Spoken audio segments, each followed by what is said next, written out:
Encore Book Notes from 1999, Washington Post writer Michael Kottman discusses his book, The Wreck of the Henrietta Marie, an African-American spiritual journey to uncover a sunken slave ship's past. It's about an hour. Michael H. Kottman, author of The Wreck of the Henrietta Marie. What is this ship all about? This, Brian, this is an extraordinary archaeological and historical discovery in America and, I dare say, throughout the world. This is the only slave ship in the world that's been scientifically documented, the only slave ship in the world where artifacts have been recovered, and more importantly, 7,000 artifacts recovered from the ocean floor. And of those artifacts, more than 100 pair were from the slave ship called the Henrietta Marie, and it's the largest collection of slave ship shackles ever found on one site, on one ship. So this particular ship, this Henrietta Marie, has just an incredible story to tell, and a story that has not been told before. In the book, you have a lot of pictures, and there's this one. Are these your hands? Those are my hands, absolutely. Where did you have this picture taken? That picture was taken in Key West, Florida, back in 1991 or 1992, and it was in a laboratory, upstairs laboratory of the Mel Fisher Maritime Heritage Society. And this is the organization that has overseen a lot of the excavation of the artifacts on this particular wreck site. Where is the wreck located now? The wreck's located 37 miles west of Key West, Florida, in about 30 feet of water on an area, on a reef called New Ground Reef. And we can talk a little bit about it later, but it makes it a really incredible place to dive because it's such a shallow site. So divers and underwater archaeologists can actually work the site for hours and hours at a time without worrying about decompression sickness. How many times have you dived? More than 24. On that site? On that site. When did all this start for you? This started back in the early 90s. The ship, in fact, was discovered in 1972 by divers working with the Mel Fisher Maritime Heritage Society. And this is the organization that helped me out tremendously with the research and actually set the stage for the discovery of the ship. But one of the people who located this ship is in the book, and his name is Mo Molinar. And he's Panamanian. He is, just a footnote here, Mo Molinar is probably one of the only successful underwater treasure hunters of African descent that we know of. And he's probably a story in himself. But Mo was looking for, and a group of divers with the Mel Fisher Maritime Heritage Society back in the 70s were looking for a ship called the Atocha. The Atocha at that time, they later discovered, had about $400 million worth of emeralds and silver coins on board. As Mo was underwater sifting through sand looking for glitter on the ocean floor, he discovered these encrusted shackles on the ocean floor, and he began to look at them, and he knew that these were shackles that were used to bind wrists much like his own. But he didn't know the name of the wreck. They didn't know anything. They just knew that he had discovered some shackles, and he was compelled by it because it was just such an unusual discovery for him. He's found countless treasure on treasure ships, but this was an unusual discovery for him. So he put it in his dive boat. They took it to a warehouse where they sat for years. And in 1982, they went back out, a group of divers went back out, and they discovered the ship's bell, which said Henrietta Marie on it, on the back 1699. And it was a blueprint for us to start our research in London to try to piece together this transatlantic puzzle. This bell served as what is like a black box in an aircraft when an airplane crashes, and they look for that black box to try to give them an idea of some of the last words or conversations from the pilot or to the tower. And this gave us a blueprint right back to London to start this research. National Black Scuba Divers Association? Yep, and there are more than 5 of us, yes. National Association of Black Scuba Divers. We're called NABS? NABS, that's right. We're in our 10th year. It's an offshoot of an organization called the Underwater Adventure Seekers. It's based right here in Washington, D.C., which is about 40 years old. And we come together to network, but we never knew that recreational diving was going to turn into this dive into our past and an opportunity to learn more about the slave trade and to learn more about a particular slave ship. So this was, I happened to become a scuba diver about 10 years ago, but I got into scuba diving just to see some fish. I never knew that it was going to lead me into underwater archaeology and, again, the discovery of something so historically profound. You mentioned in the beginning of the book a television show, Sea Hunt. What year did you start watching that, and what impact did that have on you? This had to be back in the late 60s. And I was a youngster, and I used to sit in front of this grainy black and white Zenith television watching Lloyd Bridges squeeze into this black wetsuit and strap on these 2 scuba tanks and dive into the ocean and explore this, this vast world underwater.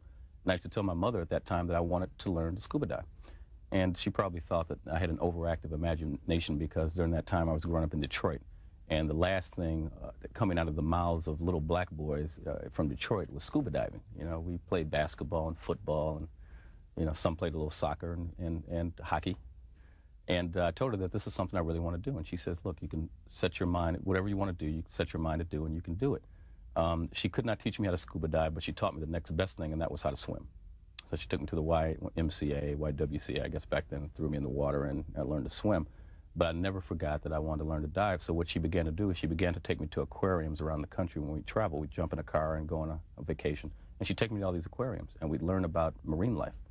And it was then that she decided that, you know, I'll try to find a way to teach you to scuba dive. So I went to a summer camp once that was a horseback riding and a water sports camp.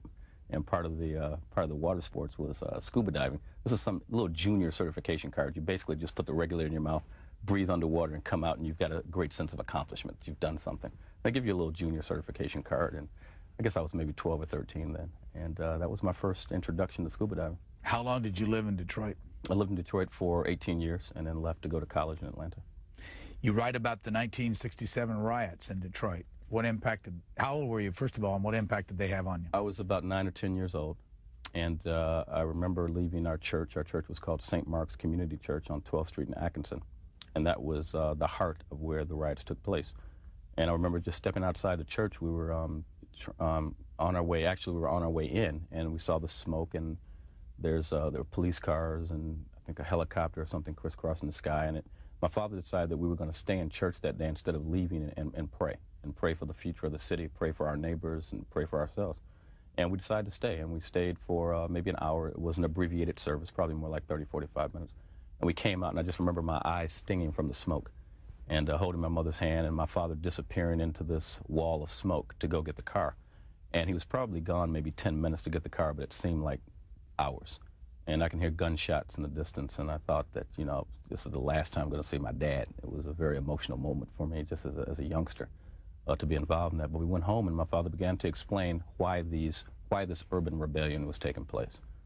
And what I didn't know, that during that time, and I write that here are these black scuba divers, unbeknownst to me, during that year, who were in Grand Cayman, you know, forging this historical opportunity of their own, getting into a world of scuba diving in the industry that did not necessarily embrace African Americans during that time. And to this day, we're still only a couple of percent, I think maybe 1% of the industry.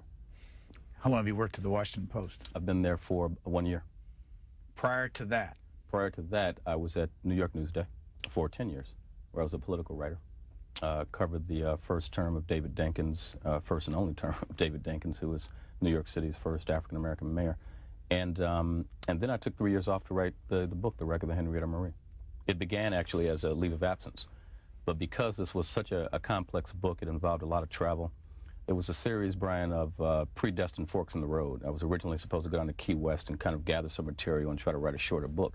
But Key West led me to London. London led me to the west coast of Africa, the west coast of Africa through the Caribbean. And I had a wonderful publisher and a wonderful editor, Shea Earhart, and a wonderful literary agent, Marie Brown, who just said, let's take our time and do this right. You're not going to get another shot at it. And we're not going to rush you through this process because we want it done right. And we realize that it's complex and that there are a lot of doors to walk through and a lot of loops to tie. And let's try to tie up as many of these loops as possible in this history, a history that hasn't been told before. And as journalists, and you know this too, we seldom get an opportunity to tell first. And that was exciting to me, to be able to actually research a story about a slave ship that had not been told before like this. And it was just a wonderful opportunity. You have a picture in the book, the last of a number of pictures of this young lady. Who is it? This is my daughter, Ariane, who just turned 2. We were a little ahead of ourselves in the cut line there. When I wrote it, she was, I think, about 13 months.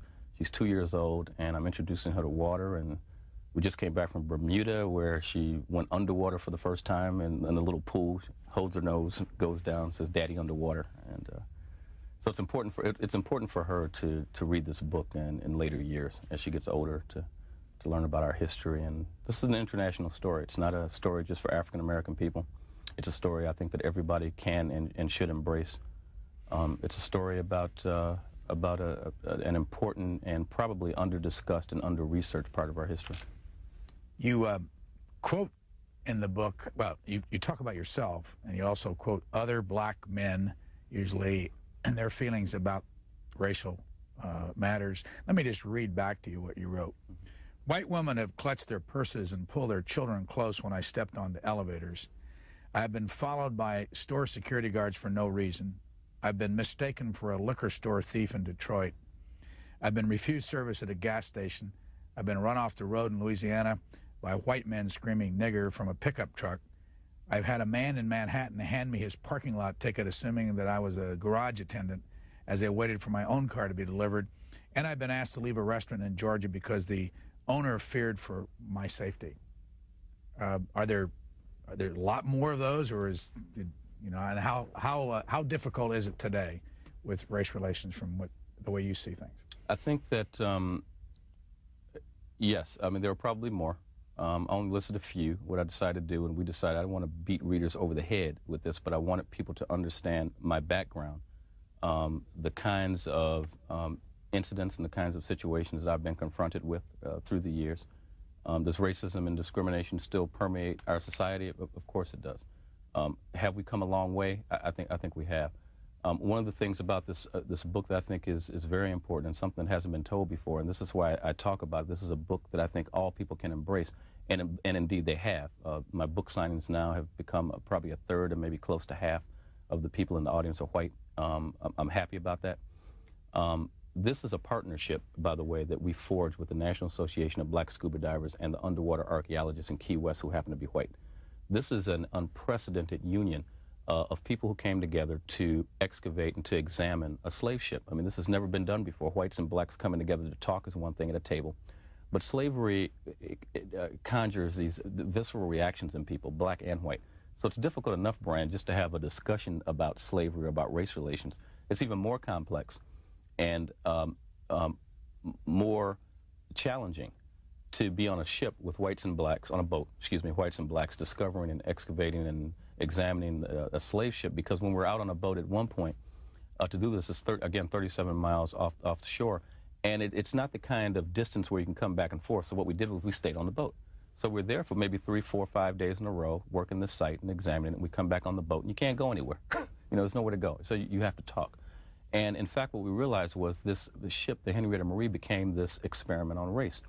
When President Clinton talked about created this commission on race and wanted to create this national dialogue, and you know, he talked about feelings should be rubbed raw if you're honest. I don't know what we can ever use for a barometer to decide whether it was successful or not. The impeachment hearings overshadowed much of it. I think in some ways he was probably discredited. But what I do know is that we need a mechanism or some type of vehicle to bring to the table for us just to begin the discussion. And for us, that vehicle and that mechanism for the white divers and the African-American divers happen to be the slave ship. And America has to find more vehicles like that.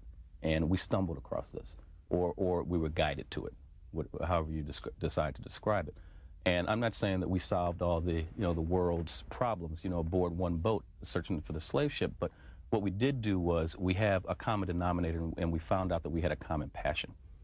And that was important, and that's why this is a book that I think can be embraced by many people in America, regardless of your ethnic or cultural backgrounds. What is this drawing in the book? That's it's a very powerful drawing, and what it shows is the way African men, women, and children were systematically packed into the hull of slave ships. And the idea was, of course, to try to pack as many people in to make that transatlantic voyage, to make that voyage from Africa to the West Indies, to unload African people. And the more people that they packed in there, the greater the profits. What's the schematic above it? The schematic above it on the left is the way the Henrietta Marie probably looked. So that's a drawing, a recreation of what the Henrietta Marie looked and how African people were packed into the hull of the Henrietta Marie specifically. When was the Henrietta Marie built? It was built in, we believe, the early 1600s or so, mid-1600s. It was a prize. Actually, we believe it was a French ship that was a prize to the British because it actually sailed under the British flag and sailed from 1697 to 1700. Where did it steam from? Where was it physically built? It was physically built, we believe, and we're not sure, but somewhere in France, and not exactly sure. Of course, it didn't steam, But we picked, no, absolutely not. How long was it? It was 80 feet long and weighed about 120 tons. And what was its purpose? Its purpose originally was to, its purpose actually was slaving. It turned into a slave ship as far as we can trace it back in 1697 when it sailed out of the Thames River into the English Channel and into the Atlantic. And we discovered there was a historian by the name of Nigel Tattersfield who worked for the Mel Fisher Maritime Heritage Society, and he started a lot of this research that we built on. And but through that research, we were able to find the names of the 3 ship captains. We were able to identify about 20 crew members on board the vessel. Again, the ship sailed out of London. From London, it sailed to a place called Calabar, which is now southeast Nigeria. That's where it began to, the captains traded with African kings and chiefs for African people, and they traded with some of the trade beads that were actually found on the wreck site. So among the 7,000 artifacts that were recovered, maybe a couple thousand were trade beads. These were beads that were made in Venice. They were glass, all different colors, all different shapes and sizes. And these beads meant different things to African chiefs and kings. Some thought that they brought spiritual power. Some chiefs and kings thought it brought great social status. And some just liked the way they look and figured that it would adorn their bodies or their wrists or their necks with necklaces. So there were a number of beads that were still recovered on the site that you can still find today. How many trips did the Henrietta Marie make? We can say with certainty that we know that it made 2 transatlantic voyages. The first one, it ended up in Barbados, where it sold, the captain sold several hundred African people at public auction. And the last trip that we can verify ended in Port Royal, Jamaica in May of 1700, where it unloaded 190 African men, women, and 40 children, I might add. And to try to make a run back to London to replenish its supplies, re-outfit the ship, and then go back to West Africa. But it sank in a hurricane and was blown severely off course. It tried to drop 3 of its anchors and ride out the storm. They were unsuccessful in that, of course, and it was broken apart in pieces and splintered and crashed in an area called New Ground Reef. And this picture right here on top? This picture on top is a picture of Colin Fuller, who we believe is a descendant of the Henrietta Marie. In fact, we discovered in London, we discovered we got in a Jeep, Brian, and just drove across the countryside of England looking for a place called Stream Mill. Stream Mill is where we believe that the cannons were manufactured. And the family that manufactured these cannons, we believe, for the Henrietta Marie was a family known as the Fuller family. And we drive the countryside, and we're looking through maps, trying to find Stream Mill on the map, and we eventually find it. And it's a stone house and a very nice property, and we see the stream in the background, and we've got books that have drawings of how this stream mill would have looked in the 1700s. So we knock on the door, and we tell this woman who answers the door, whose name was Marilyn Ambrosniak, that we're scholars and writers, and we're retracing the history of a slave ship, and part of our history, part of our travels led us to your backyard. Can we come in? And she says yes. She shows us around. She knew the foundry. She knew the history of her property, that cannons were manufactured there, that the Fuller family owned the property. But she didn't know anything about the Henrietta Marie, but she knew everything about the foundry. We later learned through our research that the Fullers owned a plantation in Jamaica, and that not only did they amassed great wealth in making cannons and making pistols and rifles for the Army and Navy, but they also made cannons and weaponry for slave ships. And that they owned property in Jamaica, which we found out later was a plantation. So we I packed up, we traveled to Jamaica, and we began to look at maps and go through research and captain's logs, and we find the estate, that we believe the Fullers owned, called the Nollis Estate. And again, we knock on the door, and writers, scholars, and journalists, and we're researching the Henrietta Marie, and this lovely couple comes to the door, and their name was the Mayers, M-A-I-R-S, and they invite me in, and they start showing me their property, and they knew that this was the probably largest parcel of the Nollis Estate that exists, and it was 18.5 acres. And they talked about their father who brought the property years and years ago, and his name was Howard. And my father's name is Howard, and my middle name is Howard. Their son was named Michael, is named Michael, and I'm Michael. And their son's daughter was named Michaela, and she was born around the time my daughter was. And we talked about these connections and how you end up at certain places and how you're guided to certain destinations. And we just had a wonderful conversation. And they said, you may want to talk to some other people who know this property better than us. And they said, you want to talk to some of the Fullers. And I'm thinking, boy, the Fullers, as in European Fullers. And they said, no, as in black Jamaican Fullers. And as it turns out, years ago, the way it worked, and you know this, that the Europeans gave their last names to the African people who worked their property. And as it turns out, a number of these African people over the years never moved, and they built communities. So for generations and generations and generations, the Fullers have worked that property and that Nollis Estate. And even though the Fullers didn't know the Henrietta Marie, they knew what their forefathers have done for years, and that's to work that estate. So we believe through that, and a lot of our research that these were some of the descendants. So that was just a pivotal breakthrough for us in this research. Go back over the number of places that you went in your research. You mentioned London and outside of London. Started London and then outside of London, and that led us to West Africa. We spent a great deal of time back and forth between London, well, the United States, and Gorée Island, which is off the coast of Dakar, Senegal. This is where we believe the Henrietta Marie also docked to repair the ship.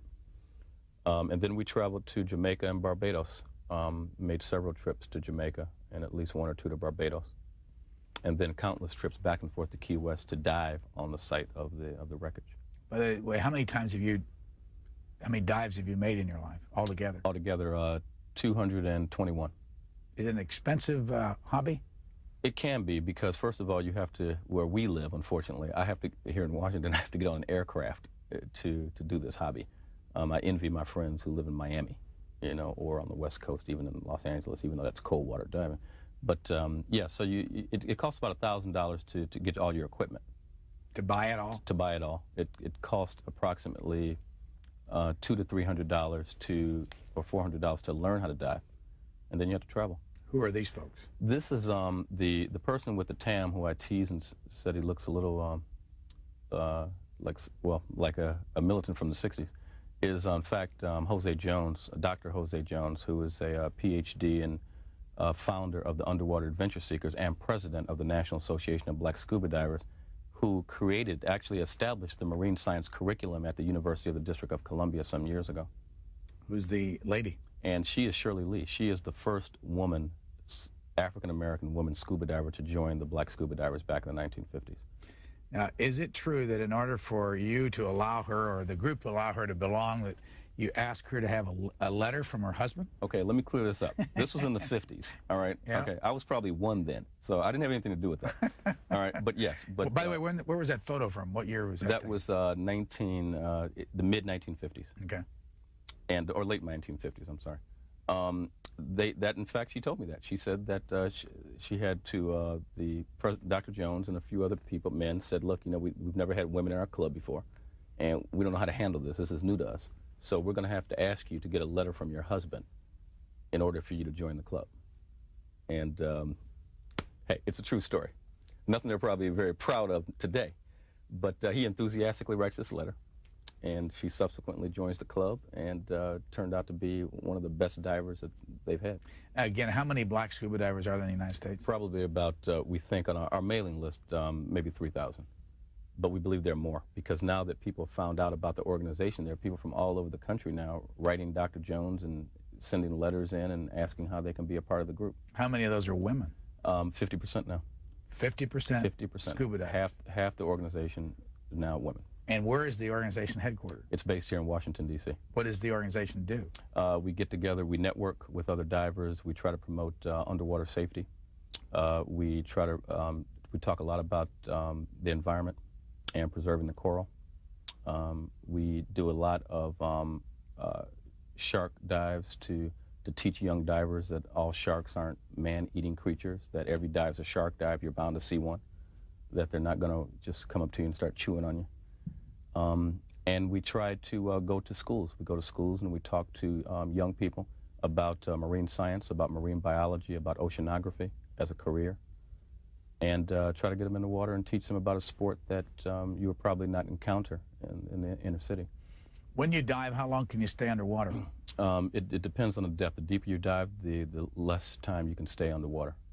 Usually a 40 to 50 foot dive, for instance, at 50 feet, you could probably stay about 35, 40 minutes. Have you ever come close to having an accident when you dive? I have not yet. I have not, fortunately, and thank God, no. What was your reaction the first time you came upon anything in the water that had to do with the slave ship? An incredibly gut-wrenching, emotional experience for me. In fact, I'll answer that question by telling you a couple of things. We, the National Association of Black Scuba Divers and David Moore and a number of archaeologists who helped us with this project, white and black, decided that we wanted to honor and commemorate the African men, women, and children who lost their lives during the Middle Passage and who lost their lives on this ship, the Henrietta Marie. So we decided to lay a monument on the ocean floor, a 1-ton concrete monument with a bronze inscription, to again commemorate the loss of life aboard the slave ship and during the Middle Passage. And it was during that time when some of the people who you see in this picture who I've been diving with, they still consider me a neophyte. I'm a rookie here. These men and some women, especially some of the older men, older than myself, have had a lot of challenges with the ocean, a lot of challenges with the sea. Some of them are military divers. I've only been diving about 10 years, so they still consider me a rookie.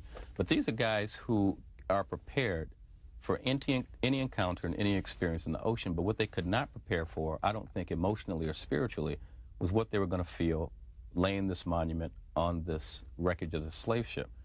And when you run your hands underwater, as I have on this wreck, and uncover trade beads, when you run your hands underwater on this site and raise planks of wood that once made up the hull of this vessel that carried these African people into slavery, you look through tempered glass of the mask underwater, and you're looking at other divers, and I'm looking at tears in the eyes of some of these divers and some of these men who are the most stoic individuals that I've seen in my life, who succumb to this emotion and rush of emotion being on the wreck of this site.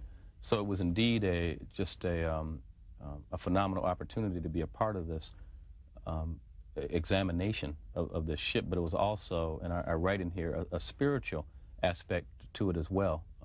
Just being bathed and baptized in the waters where so many atrocities took place, and to be around so many other men who I respect in the dive industry and watch how they handled this rush of emotion that they experienced. What's the story about the white man you met from Houston? Oh, that was in Dakar, Senegal, when I was researching in Africa, and he worked for an oil company, and he was drilling for oil in Africa, and I was at the bar and just having a beer, relaxing at the end of the day, and he wanted to know what I did, and I told him what I was working on, and he told me what he did for a living. And he begins to, in fact, just lecture me on how I should write this book. And he tells me, he says, well, you know, your people sold your people into slavery. And I said, I'm aware of that. And he says, well, you need to write that. And my only response to him was, you know, I won't tell you how to drill for oil. You don't tell me how to write my book. And in fact, he was right. And there's no question about it. And there's nothing that I tried to hide in the book. I wrote that. But at the time, and I just returned, just to give you some context, I had just returned from Gorée Island. And this was the infamous slave port where so many African men, women, and children were detained in these stone pits with little food and little water, waiting to be hauled in slave ships into the New World.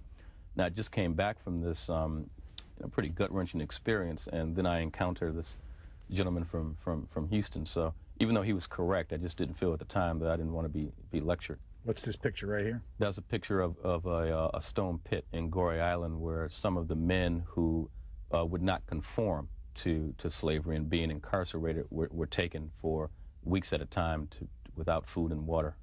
Where are you standing there on the other until picture? They broke.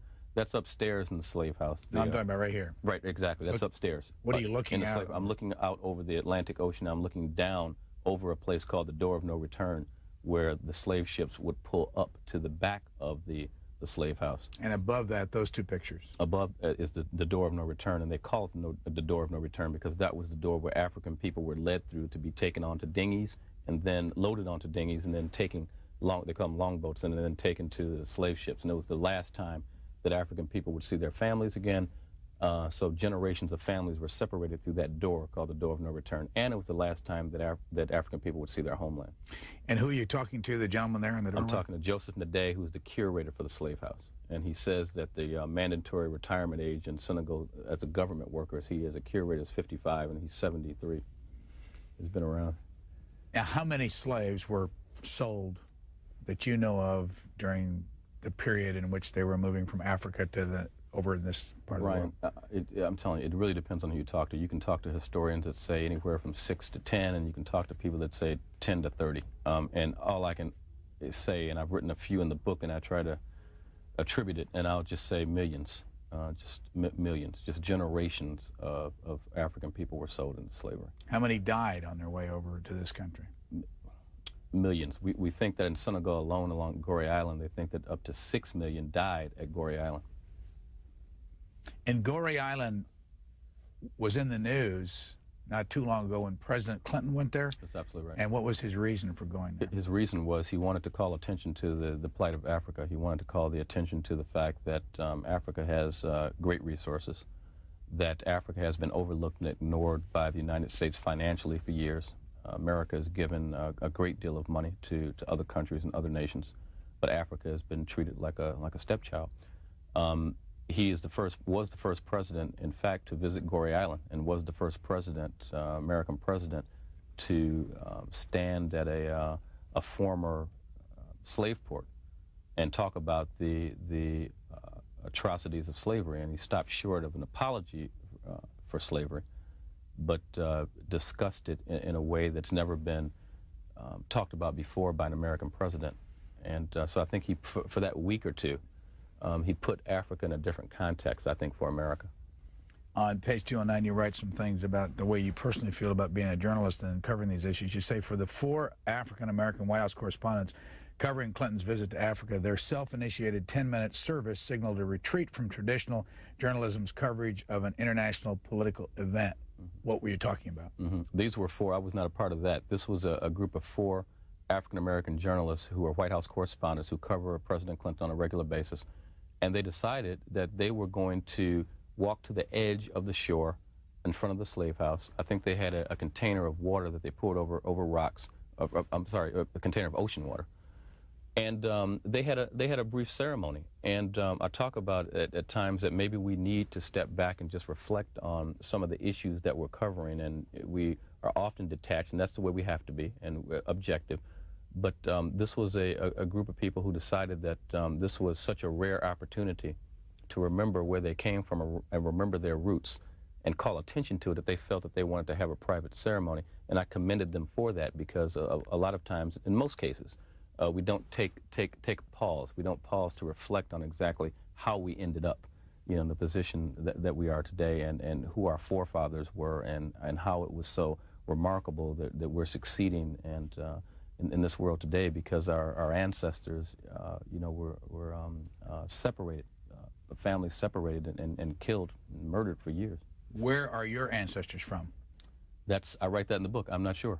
I can trace far back as maybe Indianapolis, but because Africa is such an enormous continent. There was a little girl who once asked a minister who I was traveling with in the Gambia, who are your people and what is your tribe? And the minister, unfortunately, he could only say Baltimore, and she wanted an answer. And she was only 11 years old, 11 or 12 years. She wanted an answer. Who are your people and what is your tribe? And he couldn't answer that. And I write the story about how frustrating it is. I write in the book how frustrating it is not to be able to say where your ancestors are from. I can't even pin down a country in this enormous continent called Africa, let alone a village. And so, Brian, I don't know.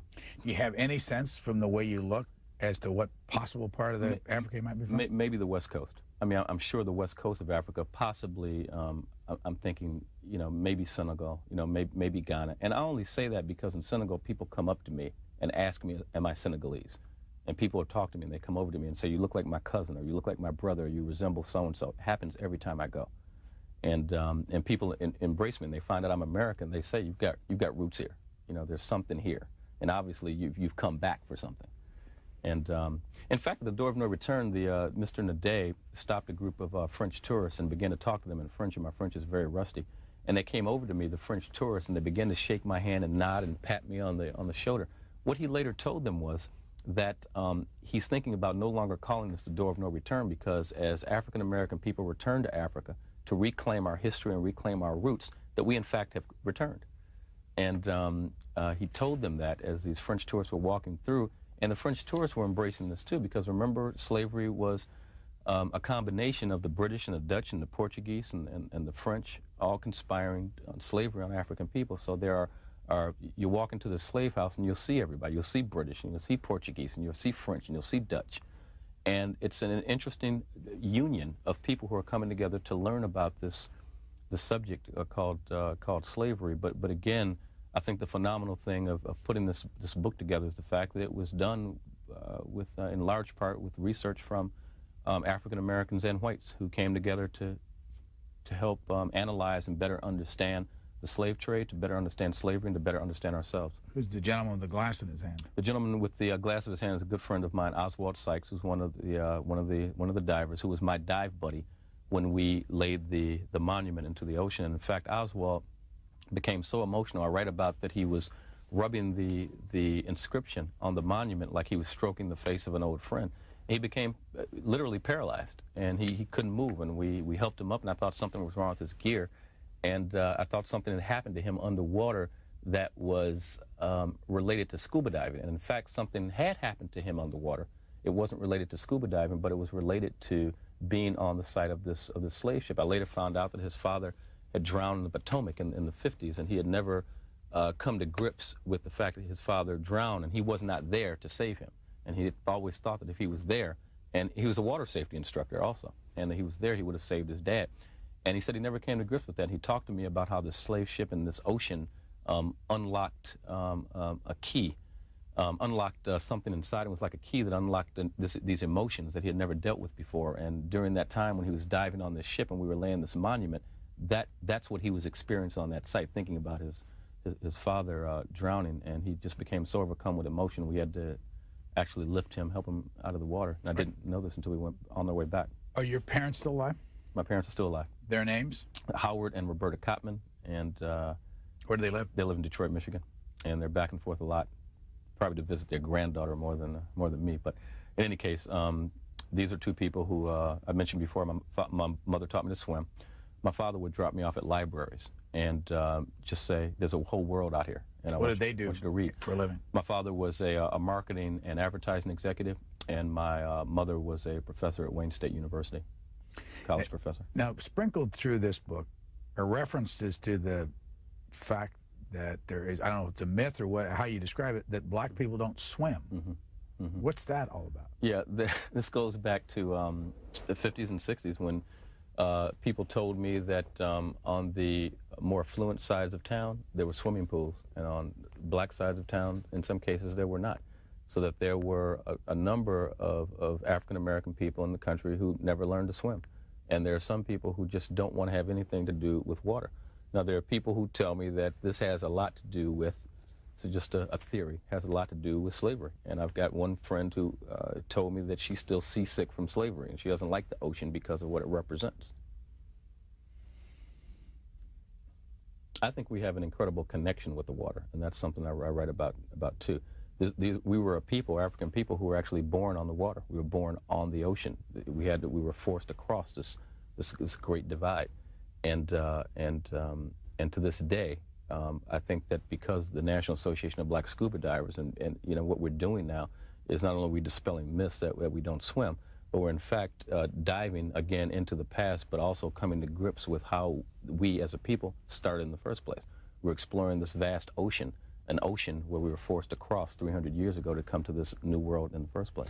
You also describe what it's like to dive with the buddy system, and you once went with a white man as your buddy, and it didn't work out so well. Explain that feeling you have. Yeah, that was, somebody once asked, Dr. Jones, who's the president of the National Association of Black Scuba Divers, why do you have to have a black group? And his response always is, well, why not? We look out for each other. It's not to say, and I also want to say that we have white and we have Latino members of the National Association of Black Scuba Divers. And we have divers who are white who come to dive with us very, very often. So it's an organization that started as African Americans, but we embrace everyone. And in fact, we have diversity in our membership. But to answer your question, I was in St. Petersburg, and I was on a dive boat, and I was on my way out. I just started diving. This was, this is probably 1990, 1991. And I'm on the boat, and the buddy system, of course, is the first rule, one of the most important rules of diving. You don't dive alone. You buddy up to make sure that somebody's watching your back and you're watching somebody else's back, and try to dive, try to stay within arm's length of each other. And the captain looked around the boat and just posed the question, does everybody have a buddy? And everybody had a buddy except me. And there are times where you go in threes. And he wanted to know, did somebody want to take me out with them, because I was the loner. And I rate that eyes looked everywhere. They looked up, they looked down, they looked out at sea, everywhere but me. And I felt like the kid on the sand lot, who didn't get picked for the basketball game. And I didn't know whether people thought that I was going to put their lives in jeopardy because they didn't think I was a good scuba diver or what. I didn't know what to make of it, but I was trying not to make it race because I was thinking maybe this is just personalities.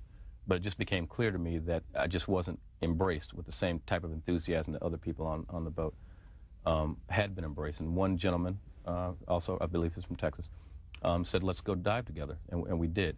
And he partnered with me, but it was a different kind of experience. And usually, I'm diving with a buddy, and we stop and we explore marine life, and we kind of acknowledge it, or throw hand signals or write on the underwater slate. And I write about that we were underwater together, but we were still worlds apart. That I didn't feel that we were actually dive buddies, but just two people who happened to be in the same ocean. And you also tell a story about being at a dinner party where you were one of two blacks in a mixed group, and their reaction when the whole idea came up of being a black scuba diver. Yeah, black scuba diver and the slave ship was I could really clear a room. Nobody really wanted to talk about slavery. It was a discussion that's I talk about, it's a conversation killer. That a lot of people just don't want to be introduced to this horrific atrocities. And there are whites at some point down in Richmond, Virginia, for instance, was a very, very great group of people. The Junior League of Richmond, which is a predominantly white, very conservative, a group of individuals, the largest group of whites I've talked to since I wrote this book, 1,100. And the book sold out. They had several hundred copies of the book or whatever, but the book sold out that night. But one gentleman came up to me and half joking, saying, how dare you come into the heart of the Confederacy and talk to us about slavery? Sign these two books, sir.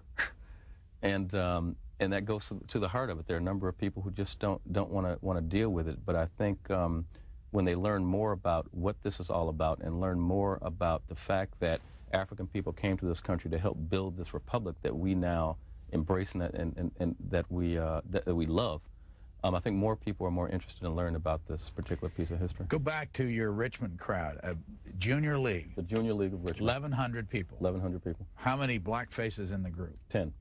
I counted them. And they each bought a book. What's it like? Stand in front of a group like that in the old Confederacy. The Junior League will tell you, I think, that they told me that they grappled with inviting me. This is the oldest author dinner in the country. Event in the country. It's 54 years old continuously, and it brings out just so many people. They didn't know if this was a book that people would embrace. And they thought about it very hard, but they invited me anyway because they said this is a message for all of us, and this is a story that needs to be told. It's an international, it's a global story. It's a story about whites and blacks. It's our story. And it was. I have to admit, I was a little nervous. I wasn't sure how they were going to relate to it.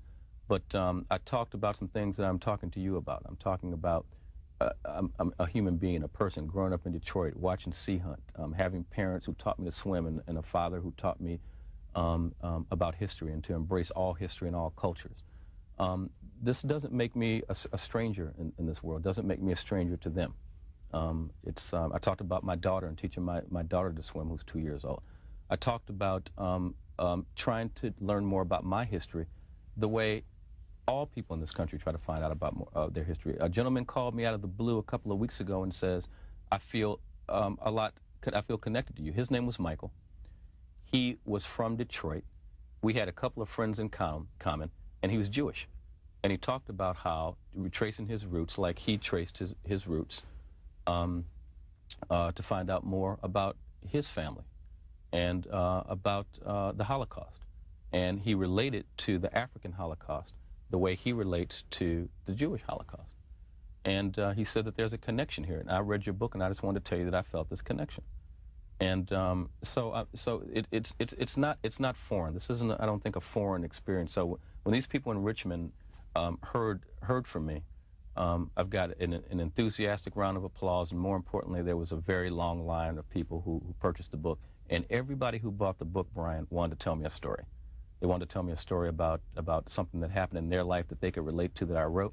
And I mean, you know, I was a young black boy. I grew up in Detroit. You know, I should not even, there should be nothing about me in some ways that some of these people who grew up in the South and didn't grow up around a lot of black people could relate to. One woman told me that she came to the book event and had no intention of buying my book. But after listening to it and reading the prologue, she just sat outside to buy it because I thought it was important. What's this about heart problems in 1990? Yeah, it wasn't even, as it turns out, it wasn't even heart problems. They thought it was originally because I had shortness of breath. And went to the hospital, and I go in, and they're taking blood, and they're asking me am I an intravenous drug user. And what happened was I had given blood at my job several days prior to, so they're poking me and they're pricking me, and the nurse is saying, well, we'll find out whether you are or not in a few minutes once the tests come back. Of course, the tests come back, and they find out that, you know, nothing's wrong with me except for the fact that I've got the stress in my life. I was getting ready to get married. I changed jobs. I think there's a list of 10 things, some list somewhere that are the most stressful. You had more than 30 incidents. Points in 1 year, in other words, on this list. I did. I was just going nuts. And going to the hospital, they give me a stress test. The doctor says, look, you're completely healthy. There's nothing wrong with you. He says your problem is all above your shoulders. You need to handle your stress better. Go relax, first of all. Start exercising.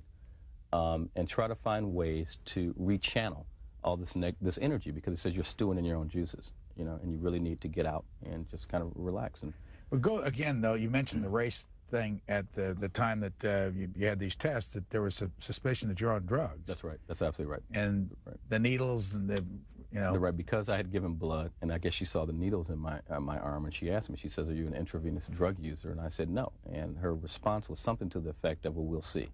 But she didn't believe me. I mean, she thought I was a drug user. And I was already stressed out enough that I go to my doctor, and I'm sitting there, and he's giving me an examination, and he's telling me, your breathing's sounds a little strange, and you look a little weird, and I think we're just going to check you right into the hospital. So I went to the clinic, straight to a hospital in New York, and so I'm already feeling I'm even more stressed now. I'm thinking, Jesus Christ, what's going on with me? So I call my wife and leave her a message. I call one of my best friends, and he comes running down to the hospital with everything, short of flowers and a shovel, And how old were you then? I was. This was just 10 years ago, so maybe 32, 33. Your wife, Mireille? Mireille. Where'd you meet her? I met Mireille here in Washington, actually, through a good friend of mine, Donna Britt, who's a columnist at the Washington Post, who has introduced something like 9 couples together, or 10 couples, and out of those 10, 8 or 9 have gotten married over the years. So I met her through Donna, and we went out, and we were supposed to spend 1 2-hour date. I think it was July 4th. And I have family in Washington. I ended up taking her by my family's house, and we had an 11.5-hour date. And the rest is history. If I counted right, I found you in Atlanta in 1976 for the Daily World. That's right. Was that your first job? That was my first job. I was in college then. Graduated from? Graduated from Clark Atlanta University. Newsday for 10 years. That's right. What did you do in Philadelphia? Philadelphia, I just actually lived in Philadelphia.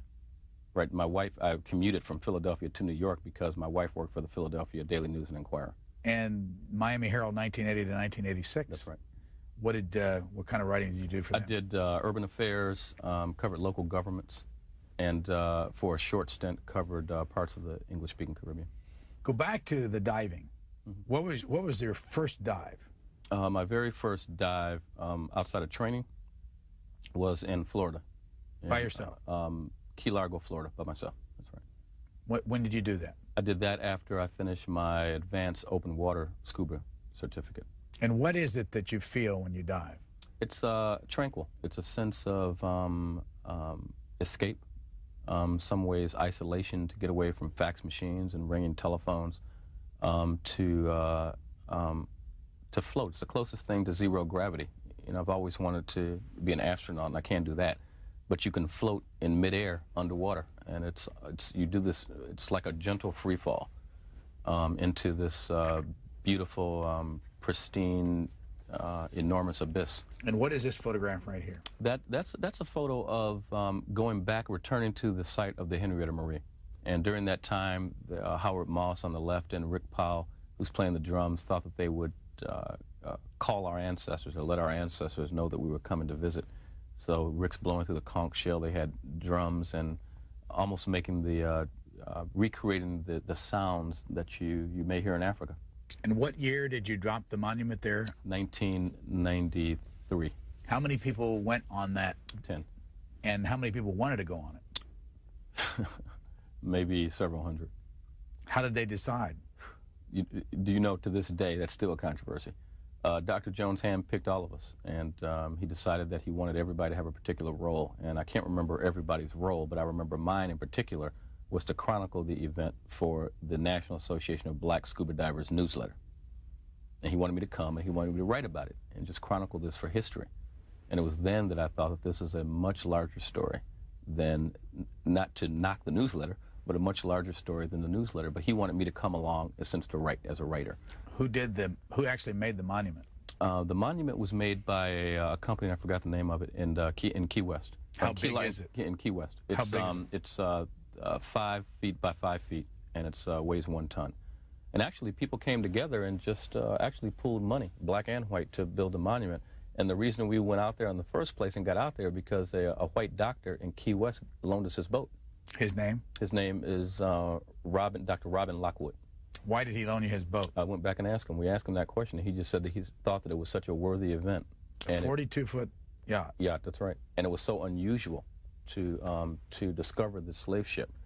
And he was very impressed with the people who came together of ethnic backgrounds, again, to come together to partner to learn more about this, that he felt that he wanted to do something for us. And he knew that we were struggling, trying to pull resources together and money together to get this project done. So he just said, take my boat. And you found him cleaning the boat himself before? He was. That's a true story. He was swabbing the decks and cleaning the boat. And I didn't know it was him. I actually thought that he was one of the crew members. So I went up to this gentleman and said, I'd like to talk to Dr. Lockwood. And he said, I'm Dr. Lockwood. And I said, I want to come by, and I just wanted to thank you for loaning us your boat. Why are you here working it? And he said, because I take pride in my boat. And you guys are going out on it, and this is a wonderful event, and I don't want you to go out here on a dirty boat. So I came out here and cleaned it myself. And how long did it take to put the monument down? It took it took about 4 hours. It takes about 3.5 or 4 hours to get to the site of New Ground Reef. On that particular boat it did, because we were so way down, we had so many people. And it took about 4 hours to actually get the job done, to get the monument on the wreck site. And then it took several hours to get back. So it was a day-long event. Do you have any idea where the name Henrietta Marie came from? We think that it may have been, Henrietta Marie may have been the daughter of one of the French kings, maybe. And when you look back, we're not sure. Over the experience, where was the most valuable information for you? I would probably say in London. In London with slave ship captains' journals. During that time, slave ships traveled in clusters, so other ship captains also wrote about traveling with ships, and one of those ships was the Henrietta Marie.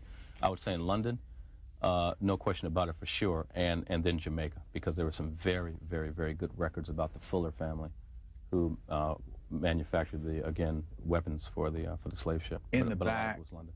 I'm sorry. In the back, you talked to a bunch of folks: Michael Eric Dyson, Dr. Madeline Burnside.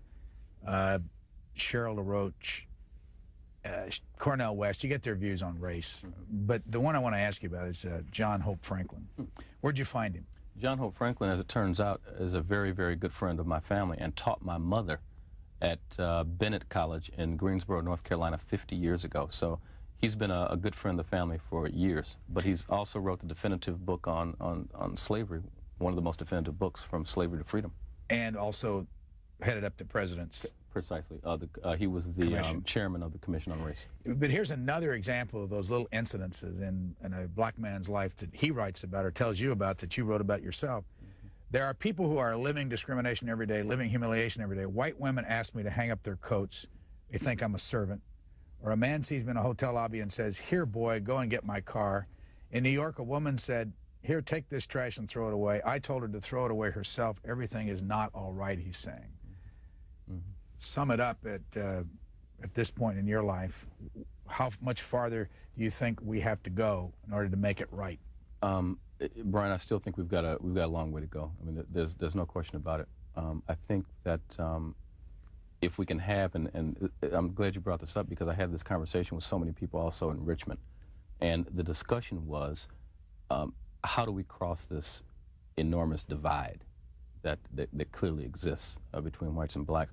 And one of the ways that we talked about doing that is through books and through real life stories. You know, telling stories, being able to share things that happen in your life without beating people over the head with it, but understanding that when I came out of this process, that it wasn't bitter, right? But I'm telling a story. I'm talking about things that have happened to me. But I still think we have a long way to go. But I think the bottom line and the first thing we need to do is be able to come to the table to talk. And as long as you can at least have a dialogue and begin a dialogue on race, I think there's a chance.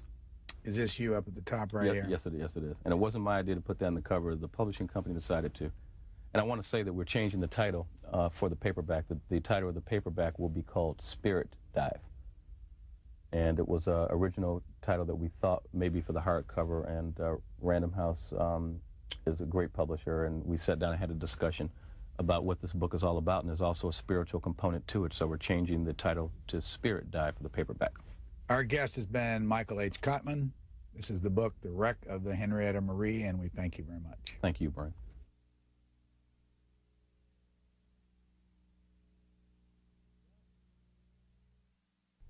Michael Cottman is a Pulitzer Prize-winning writer for The Washington Post. The Wreck of the Henrietta Marie is out of print. The paperback edition is titled Spirit Dive.